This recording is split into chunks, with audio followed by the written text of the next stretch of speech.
I have an incredible show for you today. I am privileged to have one of the rare appearances of General Michael Flynn, and we are going to be going over what is going on in the United States. Specifically, if you are a conservative, maybe even a moderate, and you love this country, then you know that we are being sold a bill of goods that is complete and total bullcrap.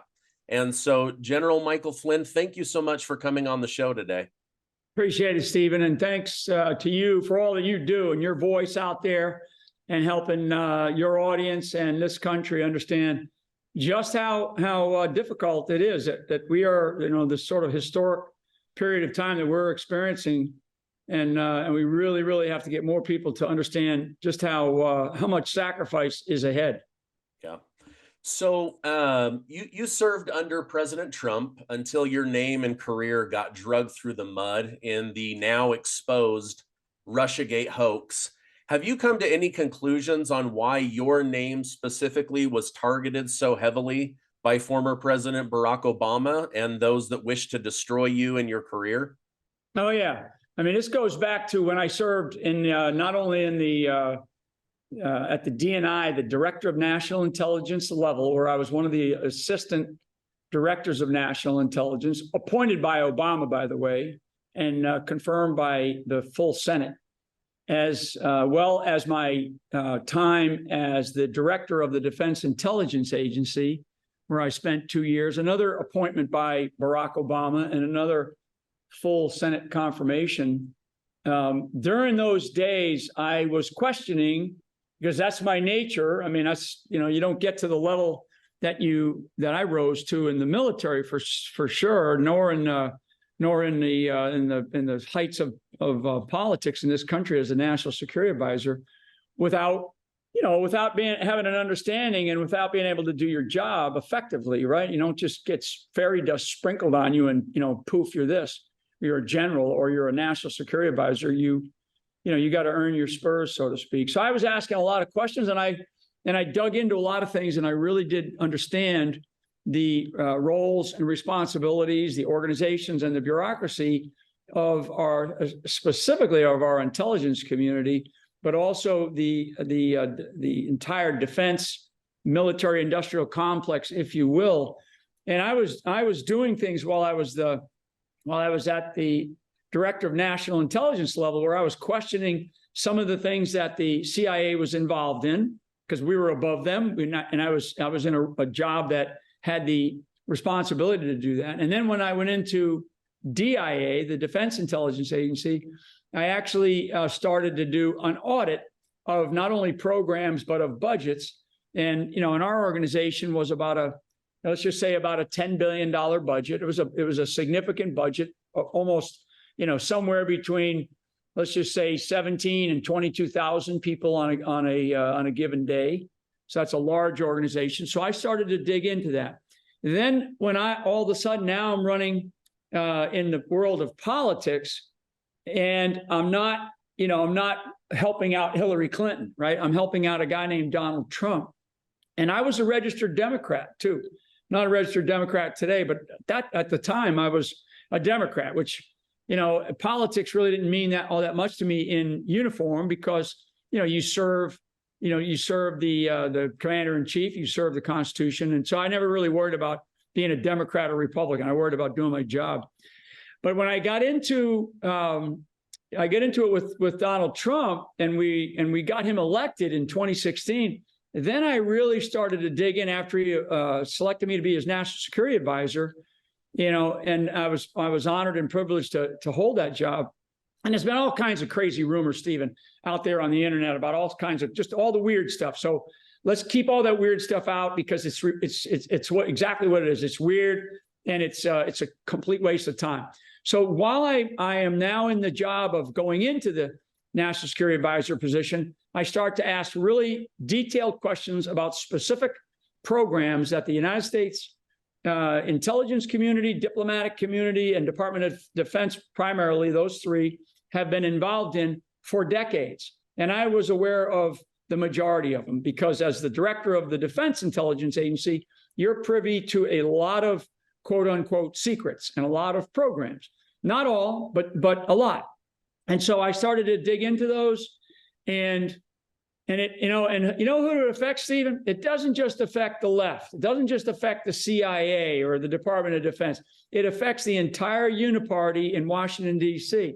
So my now going into the White House as the National Security Advisor with a duly elected President of the United States, Donald J. Trump, he is serving because the judgment of America says, we trust you to do this. He picks me because of, the judgment that he has to be able to pick somebody who was ready to do a very effective job. And now the uniparty begins to close in. So a lot of people will only blame Obama, which Obama had a lot to do with it. Very famous meeting on 5 January 2017. And for your audience that wants to do research, go back and look at what happened on 5 January 2017 in the White House. Very, very famous meeting. You can go back and look at the filings that we filed. You can go back and look at the evidence that we discovered. So all that said, the bottom line of this was that you're looking at and speaking to a guy who, when we use the phrase knows where the body's buried, that's a metaphor for understanding how the military industrial complex is organized, how it operates, how the censorship, what I call the security state complex, that's part of that, how it operates, how it functions, and where there are the touch points to shut these things down.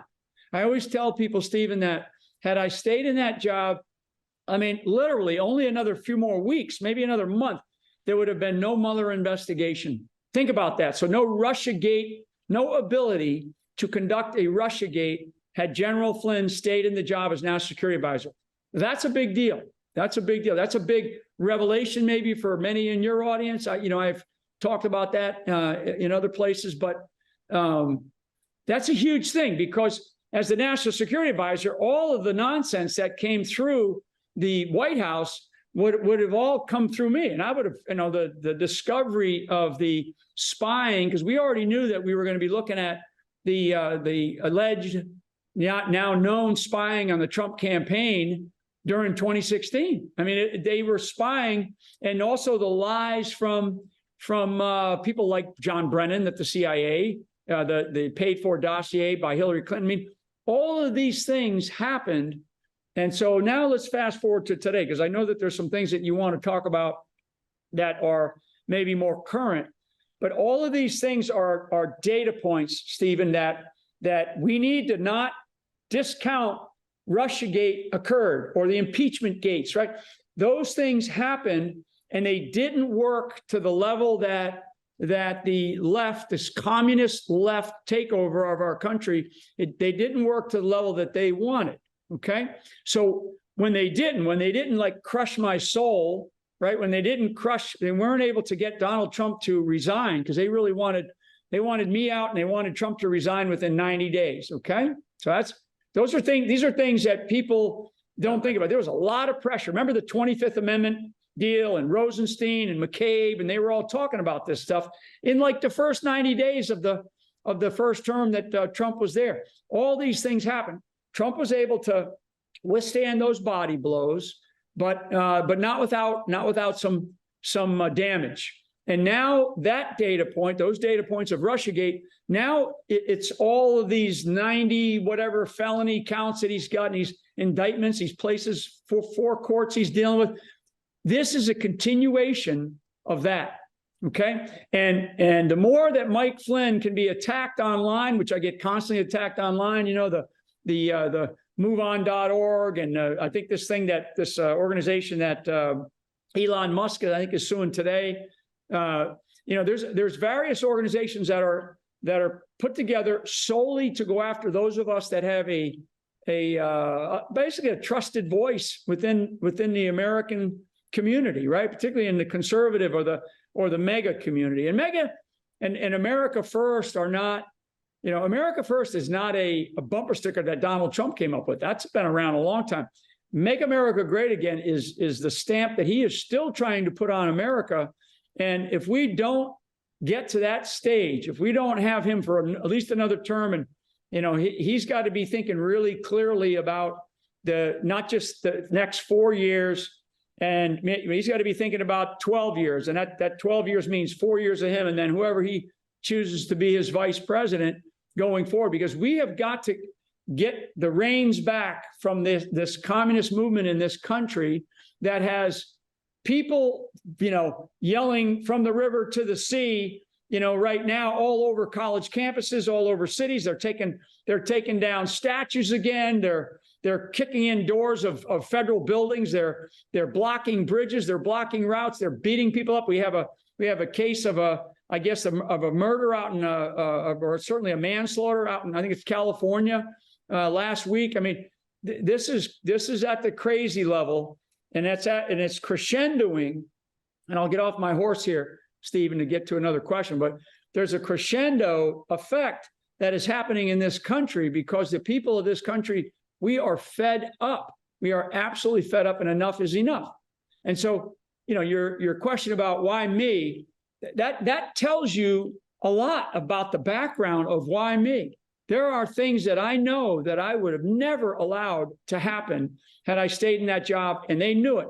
And it's not just the Obama administration. It's this uniparty that exists around Washington, D.C., and they're like big fat ticks just sucking the lifeblood out of the American taxpayer to their benefit. I mean, to their benefit. Absolutely.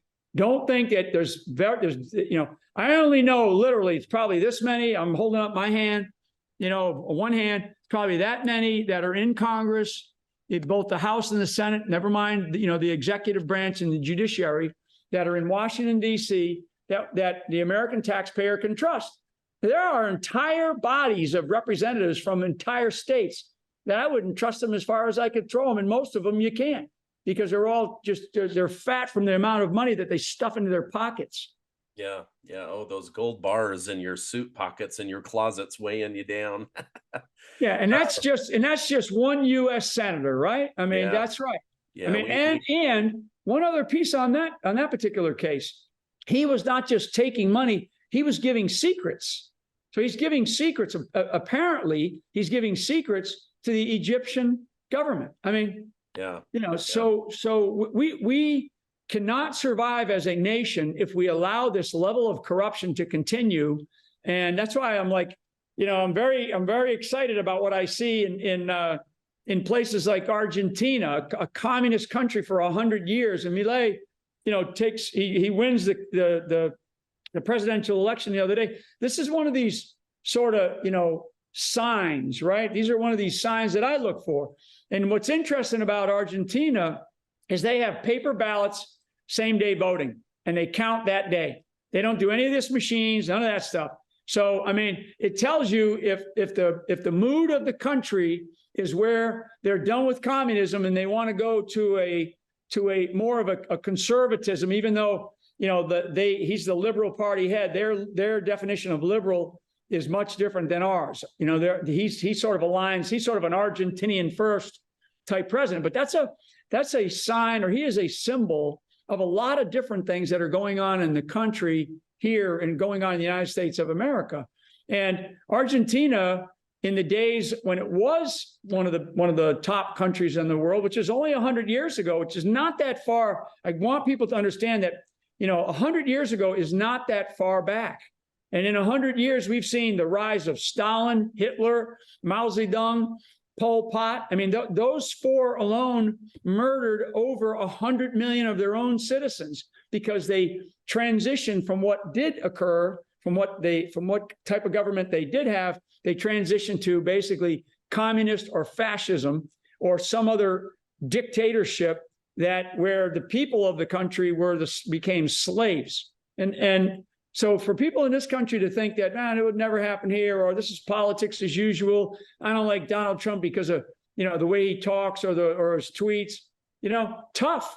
We're in a time now in our country where we're going to lose the ability, we're going to lose our precious freedoms that millions have sacrificed for over many, many decades. And of course, I think it's 247 years now of our existence.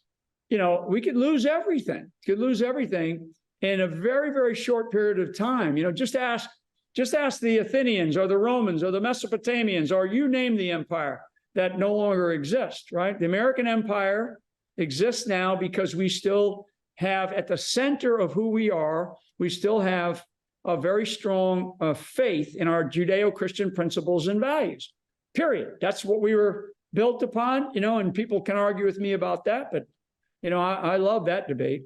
Yeah. So one thing that I want to hear from you is, do you think that we are being led through, I don't know if you would call it like a psyop or just a massive mind twist, but when it comes to the January 6th Capitol breach situation, we are now finding out the FBI was involved. We're finding out that people like Yogananda Pittman withheld security briefings, that the chief of the police, Sund, he wasn't even aware of the groups that were coming in that they knew were going to do violent acts.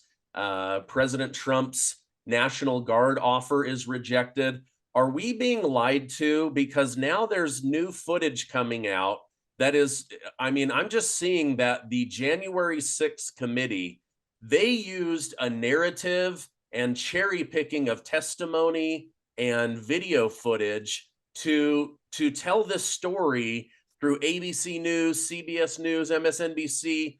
And are we just being lied to? Yeah. So the answer is yes. And there's two things that the communist movement in this country do very well. They project, which means they basically project what they do on us. Those of us that are, let's just say, conservatives or pro-America, they project on us what they are doing, okay? And they lie. They lie through their teeth. And they also repeat it. The repetition in projection is something that is it's really, when you talk about psychological operations in warfare, one of the things that you do, and frankly, Hollywood's really good at it, they're very effective at it, is this idea about repetition. A really good media outlet will repeat something constantly, and when they repeat it, it begins to sink in, and some portion of the American psyche starts to believe it. They start to believe that, like some of the stupid things that we were talking about, in the beginning, and some of these crazy psychological operations that have been affected and effective, in a very masterful way, because they've apparently worked with so many people. But yeah, so repetition and projection about January 6th from the quote unquote, the committee that Nancy Pelosi set up with two of the loser uniparty members in Kinzinger and Cheney. And now what we know? Now, let me just take a step back, Stephen, though, and drop something else in here.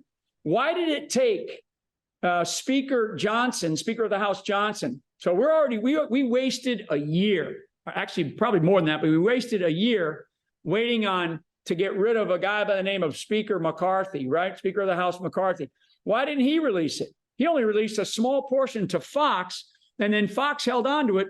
Frankly, Fox got rid of Tucker Carlson because Tucker started to pull out the tapes and he was showing what was happening while Nancy Pelosi's, while they were still coming to grips with all that sort of stuff. So it's taken us a year to get here.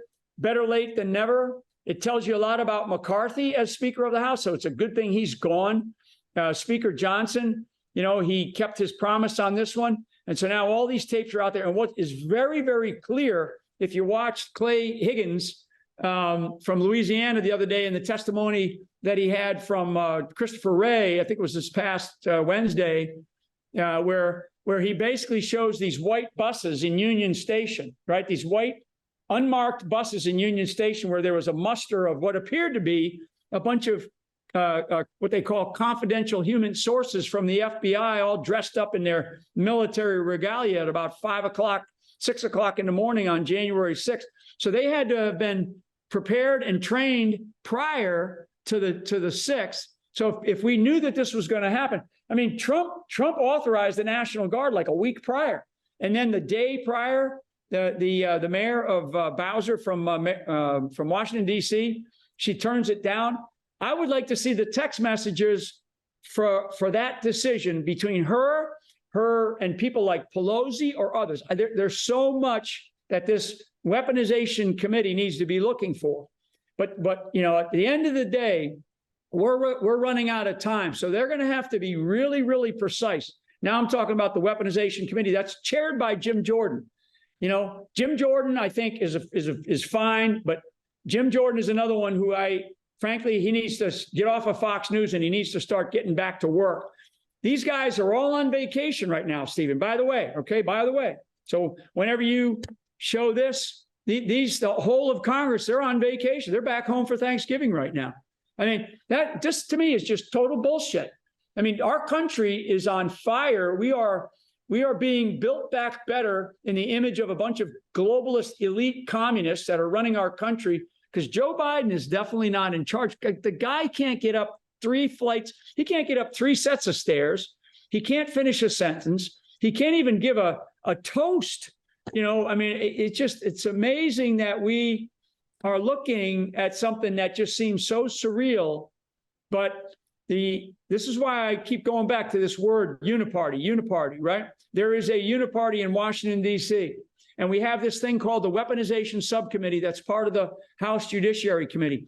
Chairman Jordan is the chairman of that committee as well. So we should be bringing in, they should have already brought in, this is where McCarthy is just such a loser.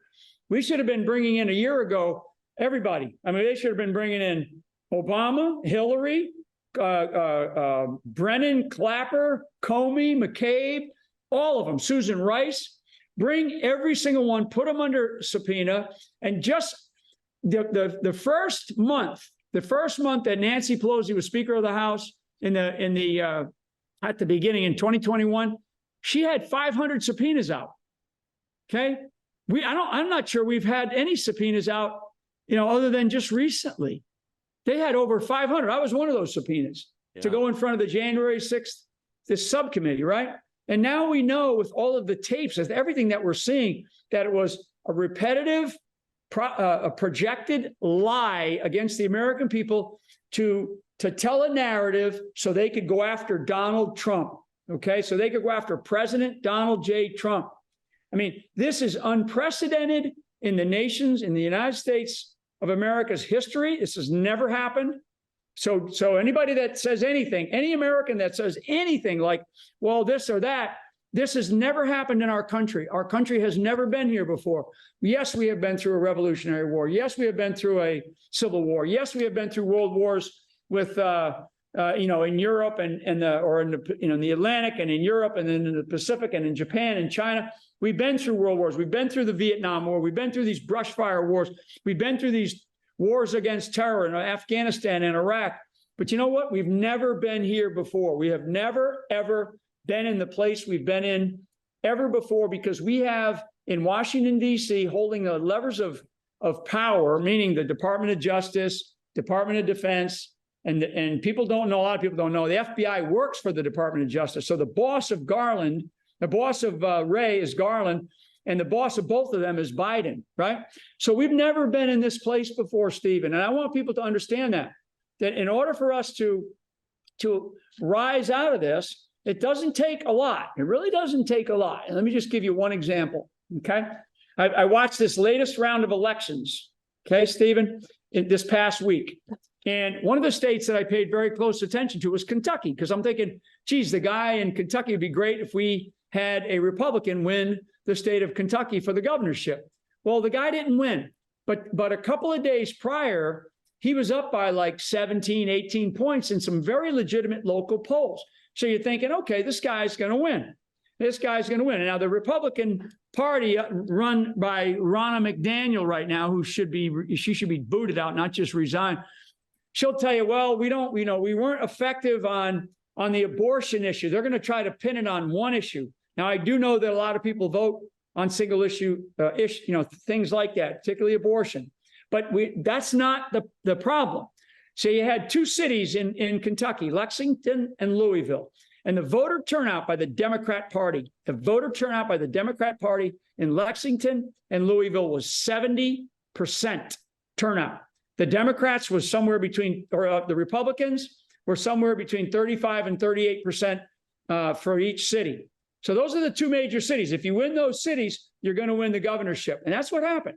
So voter turnout across the state of Kentucky was just under 40%. But in those two cities, the Democrats outvoted Republicans 2-1. And when you have those kinds of numbers coming out to vote, and I don't know whether they're paying them or what, but they're doing something right, and the Republicans are on their ass, and they're doing something wrong.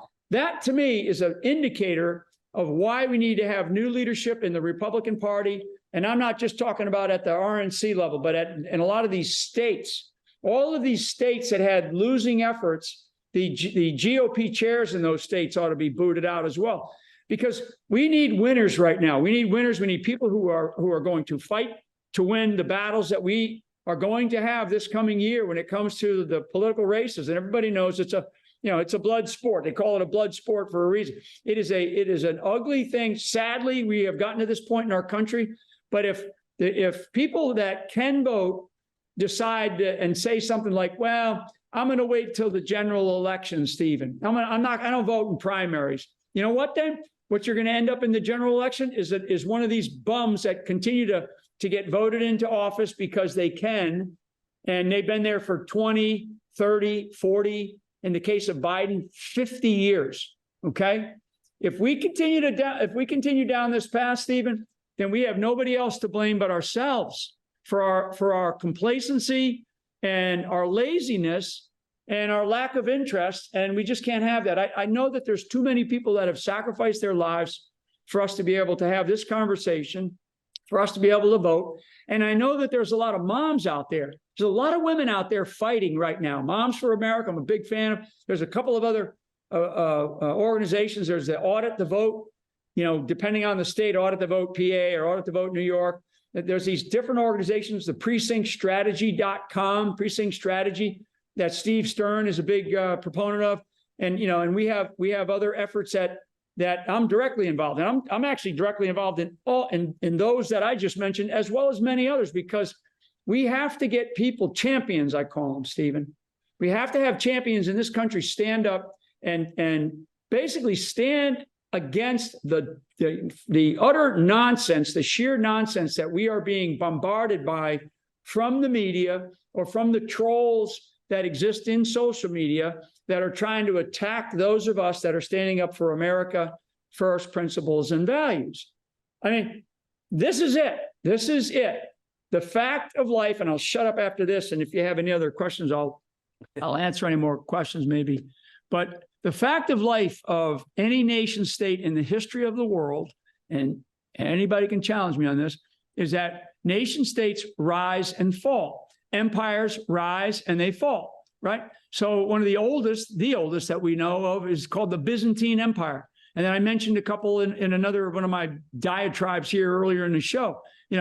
Athens, Athenian Empire, right? Mesopotamian Empire, Carthaginian Empire, the British Empire. The sun never sets on the British Empire. Well, now it does. They barely get a sunrise and a sunset, on the island of England right now.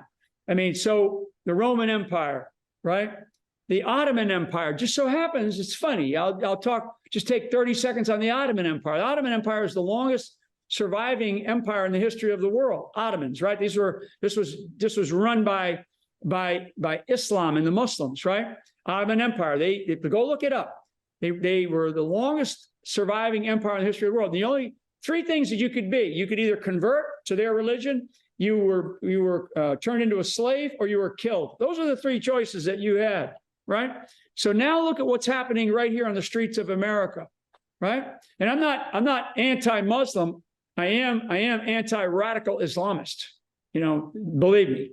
And I have dealt with that. And I don't mind debating anybody on that issue because of my life experiences, the privilege that I had serving in our armed forces and fighting overseas and understanding the culture, the history, the ideology, the demographics of these nations that we are now engaged in and engaged with again. But the problem is, Stephen, is that they're right here in the United States of America and not just over, on the Gaza Strip, right? Where we still have, I think, 40 Americans killed in action, and we have some number, it's a couple hundred Americans that are being held hostages. Never mind the Israelis that were murdered, raped, I mean, brutally chopped up in some cases, babies. They're still holding hostages from the age I think it's 3 to 87. It's insane. So this is insane. So anyway, that's kind of how I feel here today talking to you. Yeah, no, I appreciate it. We've got just a few minutes left, so maybe I could do like a lightning round with quick question, quick answer. Why would Joe Biden, while he's vice president, need multiple fake and illegal names and emails in order to send 82,000 pages worth of emails? Yeah, because they hide these political people at these levels. We know that Romney had one. We know that Obama had one. They do it to hide. They do it to deceive. Hillary Clinton had one. Bill Clinton had one. They do it to lie. Okay. They do it to protect things that they know are wrong. That's why. Okay. Why would and one other thing on that, they're doing it on government capabilities. Okay. So they're doing it on government capabilities and on government time using false names to basically deceive the American people. Yeah. The Pentagon just failed another audit where they openly admitted they cannot find $3 trillion worth of U.S. taxpayer money. Any idea where this money's going? Is it just unaccounted for? Is it being money laundered through foreign wars? Yeah, all the above. Okay, so the fact that the Department of Defense can't pass an audit, so now what you have to do, and this is not one I can when you talk about lightning round, but I'll just capture it in like this. So what has to happen is the Department of Defense, that audit has to be broken down into chunks. And what you have to do is you have to prioritize which chunks you are going to audit first, right? And I did some of this when I was at DIA in a smaller sense, right? It's an agency it's a large agency, but an agency within inside of the Department of Defense. So you got to prioritize which chunks you're going to audit. You then begin the audit. And guess what, Stephen? What you do if you find nefarious activities by people inside of that component of it, you hold them accountable. And trust me, you will start to see the rats scramble. You'll start to see all the bugs running all over the place, and people will then rise up and within those organizations, and you'll hear more from people that are whistleblowers, because there is money that's being siphoned out of the Pentagon for things that many, many people don't even realize. And when you're talking about $3 trillion, I mean, that's more money than the next 10 countries, the next top 10 economies in the world combined their defense spending times probably 5. I mean, it's just an unfathomable amount of money that most people don't even understand. They go, oh, the Pentagon, they can't find $3 trillion. And we laugh about it. This is nothing to laugh about. This is our national security. It's our nation's defense, and it's the leadership. This goes back to Rumsfeld, right? I mean, and it goes actually back even before that. So this is not just a problem with this administration, with a Democrat, installed administration. This is a problem with how the Pentagon operates and functions, and how the uniparty in Washington, D.C. functions. Most people don't even read the damn spending bills or the armed services bills that get passed. I mean, most people don't even read them. They just pass, and people just figure, again, it's like if the American people don't get involved in politics, then we have nothing to complain about. Yeah. Final question. I know that you need to jump here. A lot of conservatives worry that we're being invaded at the southern border. Is this on purpose, or is this incompetence at the White House level? It's totally on purpose. This is intentionally designed, open border situation where, if you go back and you read I forget the exact title of it, but it was a meeting between Trudeau and Obrador out of Mexico that they had over a year ago, where they talked about kind of a Northern America open borders, system of government. This is part of the globalist effort, right? So the open borders are absolutely intentional. What is happening, and we're going to see over this Thanksgiving period. So as we are all trying to, not eat too much turkey and apple pie here, there's probably going to be about another couple of 100,000, maybe another 500,000, because they're waiting on the border right now in a couple of places that I'm aware of, and they're just going to cross into this country. So we're looking at about 10 million people over the last 2 years alone that have illegally invaded our country. We're looking at, a death toll of somewhere between 100 and 200,000 killed in action just by Chinese introduced fentanyl, right? Through these Mexican cartels and through organizations like MS-13 and other of these Gulf cartel criminal elements on our streets in America. So this is intentional. This is intentional. There's no way in the world that this is due to incompetence. Nobody's this stupid, right? So, and all you got to do is go listen to the hearings that they have with Mayorkas. And then we have what? We have 8 members of the Uniparty that won't help to impeach Mayorkas. And this is not just about impeaching Mayorkas. That's not going to change the situation. This is about security of the United States of America. And again, it's like everybody sees this. This country sees it. People on all sides of all the aisles see what's happening because it is affecting every single one of us. It's affecting our hospitals, our schools, our streets, crime, every aspect of our lives. And so this is not incompetence. This is intentional. It's going to continue. We probably, if we go one more year of this, Stephen, I'm not sure that will be recoverable. And as my friend Tom Homan, who's a great patriot, says, we get Donald Trump back in office, this will be, within the first 90 days, probably the greatest deportation of humans in the history of the world, because we cannot sustain the illegals that are living and operating on U.S. soil right now without something breaking really badly. So anyway. Yeah. General Michael Flynn, thank you so much for coming on. I know how busy you are. I appreciate your voice. I appreciate your service to our country. I'm going to leave a link to your book down below. How can people follow you? What's the best way to stay in touch? Yeah, I have these 2 books out right now. I actually have written 5 over the last couple of years. They can go to generalflynn.com, and take a look at all the things that I do. I have newsletters on there. You can subscribe to different parts of what I'm doing, and you can clearly help me out by purchasing these books. Everything that I talked about today, you can find in the Citizen's Guide to 5th Generation Warfare in greater detail, or the Citizen's Guide to 5th Generation Warfare, How to Fight Artificial Intelligence. These are book 1 and book 2. We're about to come out with a 3rd book here in another few months that has to do with religious warfare, which is another component of what we're facing right now globally. So this is just to help people, teach people how to understand what it is that we're up against in this sort of era of history that we are currently facing. So Stephen's been great. Thank you for your patience to get me on your show. And you got a great show. You got a great audience. I watch you as much as I can. I certainly see clips from friends that do go on your show. So thanks very much for being persistent and getting me on. Great. Thank you very much. Have a great rest of your day. I'll put that link down below. Happy Thanksgiving, everybody. See ya. Bye.